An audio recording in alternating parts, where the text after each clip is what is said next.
সবাইকে রাউজান বিচিত্রা পেজে সবাইকে স্বাগতম জানাচ্ছি।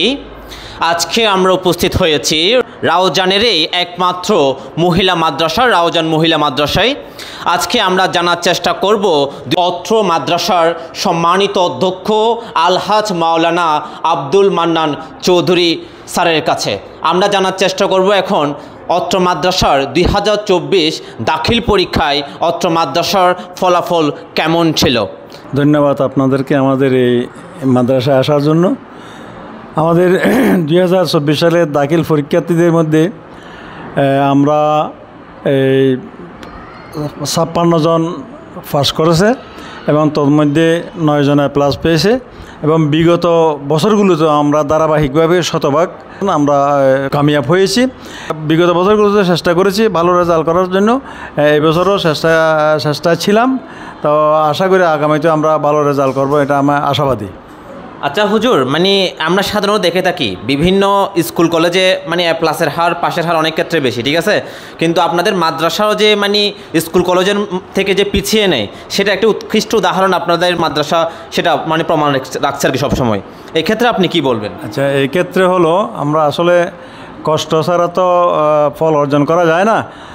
আমরা বিশেষ করে আমাদের এমপি মহোদয়ের এখানে সুনজর আছে এবং বিশেষ করে আমাদের মাদ্রাসার সম্মানিত সভাপতি জনাব জমিরুদ্দিন পারভেজ সাহেব, উনি সুনজর রাখেন এবং আমাদের পাশাপাশি আমাদের কাউন্সিলর জনাব জসিমউদ্দিন চৌধুরীও এখানে আমাদের সবসময় খোঁজ খবর নেন, লেখাপড়ার গুণগত মান সম্পর্কে সবাই এখানে দেখে থাকেন। যেহেতু আমার মাদ্রাসাটা রাস্তার পাশে অবস্থিত, সেই হিসেবে এখানে সবাই আসে এবং দেখে।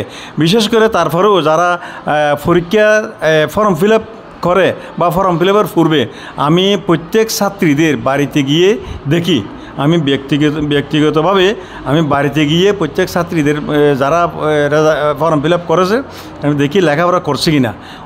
বাড়িতে গিয়ে এদেরকে আমি পড়ার জন্য উৎসাহিত করি। অনেককে পড়ার টেবিলে পাই নাই, তখন সাথে সাথে আমি তাদের মা বাবাকে ডেকে বলে দিই যে আপনার মেয়ে তো পাস করবে না, আপনার মেয়েকে আমি এখানে দেখতে আসছি, আপনার মেয়ে পড়ার টেবিলে নেই, বাইরে আছে। তারা তাড়াতাড়ি আনি এখানে দেয় এবং পরবর্তী তারা সংশোধন করে দেয়। সেই হিসেবে আমি মনে করি আমার এই প্রতিষ্ঠানের এই তদারকিতে এটা ভালো রেজাল্ট আছে। হুজুর, আপনি বলতে চাচ্ছেন আপনারা প্রতিষ্ঠানিক কার্যক্রমের বাইরেও বাড়িতে গিয়েও আপনারা শিক্ষার্থীদেরকে আপনারা দেখাশোনা করে থাকি। আচ্ছা হুজুর, অন্যান্য মাদ্রাসার প্রধানরাও আপনার কোন দিকটা ফলো করলে ওরাও আপনার মতো সফল হতে পারবে বলে আপনি মনে করছেন? ধন্যবাদ আপনাদেরকে। আমি মনে করি যে যে আমরা লেখাপড়া প্রতিষ্ঠানে করতেছি, এর বাইরেও যদি আমি যেভাবে বাইরে তদারকি করেছি, অন্যান্য প্রধানরাও যদি সেভাবে তদারকি করে তারাও সফল হতে পারবে আমি বিশ্বাস করি। এবং সাথে সাথে আমি শতভাগ মাদ্রাসা আসছে কিনা এটা আমি শ্রেণী শিক্ষকের কাছে গিয়ে আমি জানি যে কোন ছাত্রী আসে নাই, আমি তদারকি করি। যে যদি না আসে আমি বাড়িতে ফোন করি আসার জন্য।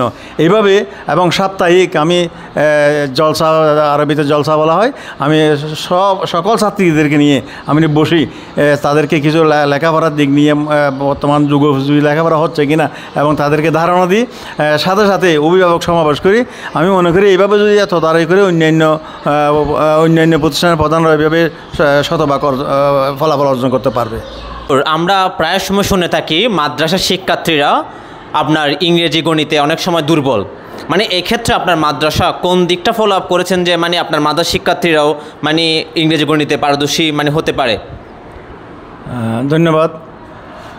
ইংরেজি এটা একটা প্রবাদ আছে আগে পূর্ব থেকেই যে মাদ্রাসায় যারা পড়ে এরা ইংরেজি এবং গণিতে দুর্বল।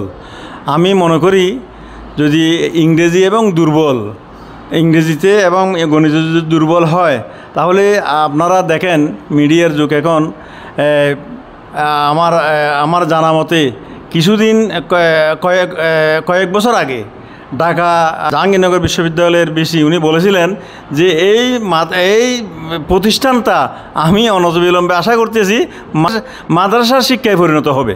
যে মাদ্রাসার শিক্ষকরা মাদ্রাসার ছাত্ররা কীভাবে ওইখানে এত চান্স পায়। আপনারা দেখেন যে ঢাকা ভার্সিটিতে বলেন, জাহাঙ্গীরনগর ভার্সিটিতে বলেন, মাদ্রাসার শিক্ষার্থীরা ওইখানে চান্স পেয়ে থাকে। এরা নাহস হয়ে থাকে যে মাদ্রাসা শিক্ষকরা কীভাবে এসে যে জেনারেল শিক্ষার ছাত্ররা এখানে চান্স পাচ্ছে না। এটা তো আমি নিজে বললে হবে না, এটা তো মিডিয়ার যুগ, সবাই তো এখন দেখতেছে।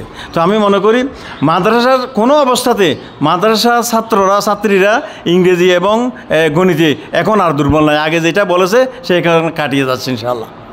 হুজুর, আমরা যতটুকু জানি আপনি এই অত্র মাদ্রাসার প্রতিষ্ঠাতা পরিচালকও, ইভেন আপনি এই মাদ্রাসার অধ্যক্ষ হুজুর, ঠিক আছে হুজুর? আপনার এই যাত্রাটা এই মাদ্রাসা করার পেছনে বা এটা কখন থেকে যাত্রাটা শুরু করেছিল হুজুর? বাট এই মাদ্রাসাটা করার পেছনে মানে কোন দিকটা সবসময় আপনাকে মানে কি অনুপ্রাণিত করেছিল হুজুর? ধন্যবাদ। আসলে এই মাদ্রাসা এখানে জমি ছিল, এগুলো দান্য জমি ছিল। আমি 1995 সালে এই মাদ্রাসাটা স্থাপিত করেছিলাম এলাকার জনসাধারণের সহযোগিতায়। এগুলো আসলে আগে তো আমি 1995 থেকে 2002 সাল পর্যন্ত এখানে বেড়ার একটা ঘর ছিল, পাঠদানে অতি আমার কষ্ট হয়েছিল। তো আপনারা দেখতেছেন আজকে এই মাদ্রাসা 4তলা ভবন হয়েছে। এগুলো হওয়ার পেছনে আমি সর্বপ্রথম আমাদের রাউজানের সংসদ ABM ফজলে করিম চৌধুরীকে আমি ওনাকে ধন্যবাদ এবং আন্তরিক মোবারকবাদ এবং দোয়া করতেছি। উনি আমাকে বলেছিলেন যে মানুষ কোন কাজ করে, কোন দল করে সেটা আমি দেখি না, যেটা দেশের জন্য দশের জন্য যারা কাজ করে যায় তার পিছনে আমি আসি। এই কথা আমাকে বলেছিলেন উনি। সেই ধারাবাহিকতা আমি কাজ করে যাচ্ছি, উনি কাজ আমার করতেছে। এবং এর সাথে সাথে আমাদের রাউজান পৌরসভার মেয়র জনাব জমিউদ্দিন পারভেজ সাহেব, উনিও আমি যেটা বলি, যে সময় যেটা ওনাকে বলি সেই কাজগুলো করে দেয়। এবং আমাদের সাথে সাথে কাউন্সিলর জনাব রশিদুদ্দিন চৌধুরীও সবসময় এদের নজর এখানে আছে এবং তারা সবসময় খবরাখবর নেয়। এরই ধারাবাহিকতায় আজকে আমি এই পর্যন্ত এসে পৌঁছেছি। আমি তাদের এই কৃতজ্ঞতা আমি বলতে পারবো না যে আমার পিছনে এরা আছে। ধন্যবাদ হুজুর, আপনার জন্য, আপনার অত্র মাদ্রাসার জন্য সবসময় রাউজান বিচিত্রার পক্ষ থেকে নিরন্তর শুভকামনা রইল হুজুর। ধন্যবাদ।